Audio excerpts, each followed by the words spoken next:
ঠাকুরগাঁওয়ের রানী সংকলে অপহরণ ও ছিনতাই করতে ব্যর্থ হয়ে ইমরান আলী নামে এক যুবককে ছুরিকাঘাত করার অভিযোগ উঠেছে বখাটেদের বিরুদ্ধে।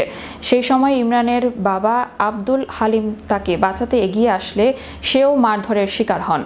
ঘটনাটি গত বৃহস্পতিবার বিকালে দক্ষিণ সন্ধারী পুরাতন জেলখানায় ঘটে। ছুরিকাঘাতে আহত যুবক ইমরান বর্তমানে গুরুতর আহত অবস্থায় দিনাজপুর মেডিকেল কলেজ হাসপাতালে ভর্তি আছেন। ইমরান দক্ষিণ সন্ধারী গ্রামের আব্দুল হালিমের ছেলে। এ বিষয়ে গত রবিবার রানী সংকৈল থানায় মাসুদ রানা নিশান, আব্দুল আল আমিন স্বাধীন সহ 7 জনকে আসামি করে একটি মামলা দায়ের করেন আব্দুল হালিম।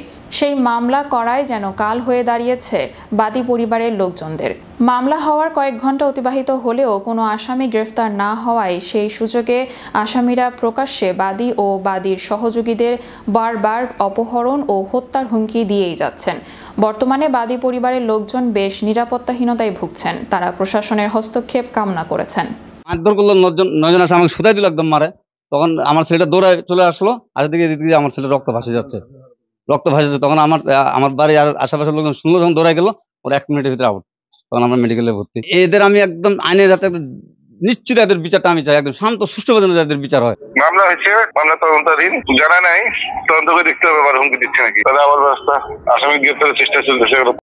মাথা যে ফাটছে এইটাও আছে, ওই মাথা ফাটছে খালুমের ছেলে।